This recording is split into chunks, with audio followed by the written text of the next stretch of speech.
I was in the first grade class when the school opened in 1951, right in this room. My very first memory is the very first day when I walked into the lobby, dropped off by the third grader next door to me. And the lobby was huge, and I looked down the hallway. It was so long, and I burst into tears. And some lovely woman, I think a secretary, came out, talked to me, told me all about her daughter and her first day of school, and then she walked me down to Mrs. Gregory's room. And my father, who graduated from Hatboro High School, would not have it that I would go to a school other than Hatboro. So we moved. My father built a house on Bright Road, and I came to Hatboro. One memory in particular, it was in September of 2002, and we decided that we wanted to plant a tree in honor of those Americans who lost their lives on 9/11. And just at the time that we were planting the tree, we had a moment of silence, and during that time, we looked up into the sky, and 3 jets that were headed toward the Willow Grove Air Force Base flew overhead. But it was symbolic of our patriotism and our love for our country, and I just thought that that was a magnificent way to honor our fellow Americans. To this day, I can remember every single teacher's name from kindergarten to 6th grade. The playground was pretty cool back then. We had a lot of things you wouldn't see now. You know, there's so many memories that this place has. You know, Crooked Billet Day, obviously everybody looks at that. You know, 5th grade year, you know, with the that's like a rite of passage. Every school has its certain, you know, ways. That was just Crooked Billets. I love Crooked Billet Day. That is probably the best day of the year. I love the traditions that we have as staff. Our annual holiday sing-along is a lot of fun. You can't go through May without thinking Crooked Billet Day. You can't go, you know, across the train tracks or go sledding without seeing the hill. You can't go through Hatboro without like thinking, yeah, you think of Hollowell and Blair Mill, but Crooked Billet sticks out of your mind, you know, so this is kind of home to me. It was here in this school that I solidified my love in the art classes. I knew I wanted to be an artist, and I was always telling Mr. R, the art teacher, that I was going to come back and steal his job one day, as I am now pursuing art in my college career and hopefully as a career afterwards. Best memories are when I first started here many moons ago. I walked in and the staff and the families were just so wonderful and welcoming. This has been my home and my family for 29 years. And that is something that has already got me started crying. Yes, this is an outdated building, but it's so filled with love and memories. In 3rd grade, I had Mrs. Williams, and a few days after we got rid of the crayfish, we found something spilled in our classroom. And then we cleaned out the classroom and we found a dead crayfish in there.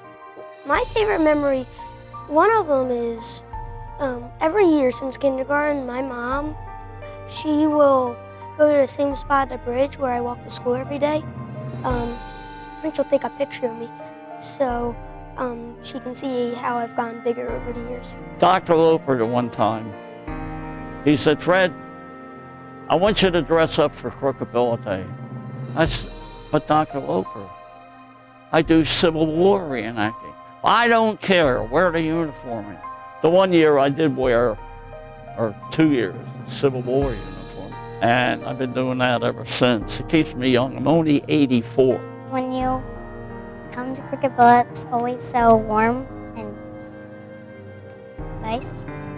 My first impressions were as a substitute teacher.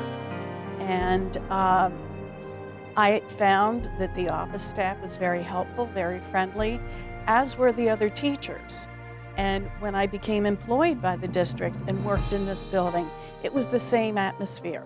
And I don't think that's ever really changed. This school is just the epitome of a cute little neighborhood school. And you know, people walk the halls that went here 50 years ago and remark how similar it looks to 50 years ago. It was so meaningful to me and such a security. I would walk into my room every morning and see the sunshine and just knew it was going to be a good day. The children, I loved them more than anything. They were my lovies.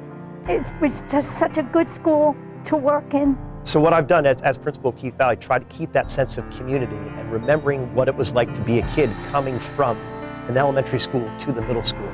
So even though it may be more than 30 years ago, I remember what it was like to be a student in elementary school going to a big middle school where everyone's coming together.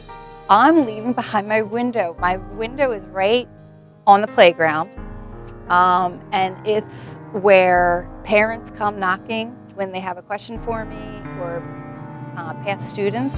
I've had some parents say, what are you going to do without your window? And it actually, yeah, I'm going to miss my window.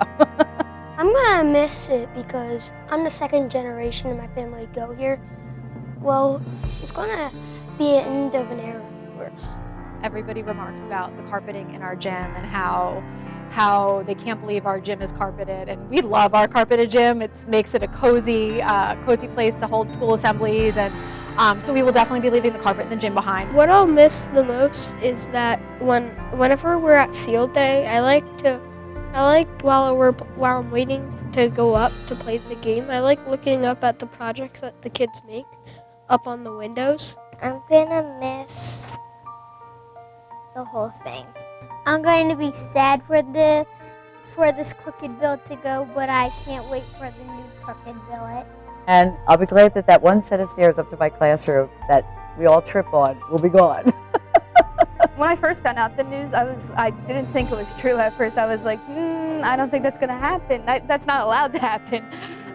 But now I'm coming to terms with with the memories that are here, and that the kids in the future will have the pictures downstairs. I saw a great building that's gonna be ahead for the newer students. My memories of this building are vivid. I don't think that I will ever forget them. And the pictures of the new school are absolutely glorious.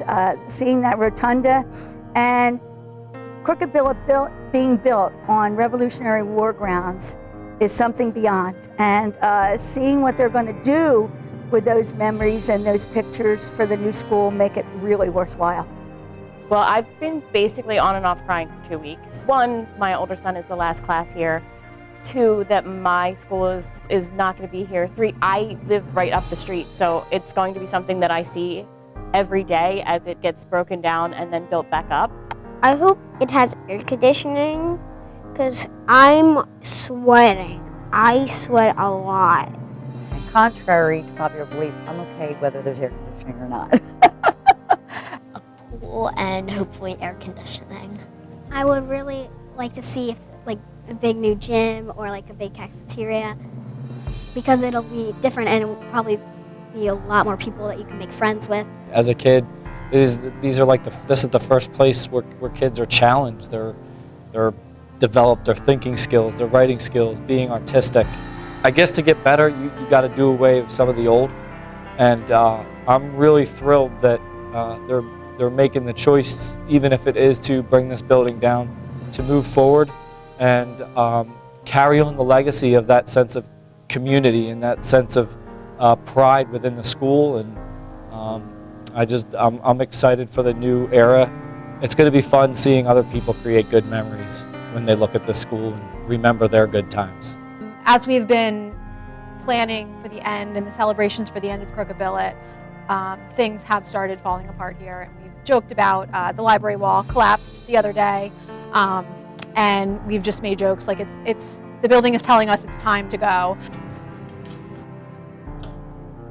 Crooked Billet, you are the best. Yes.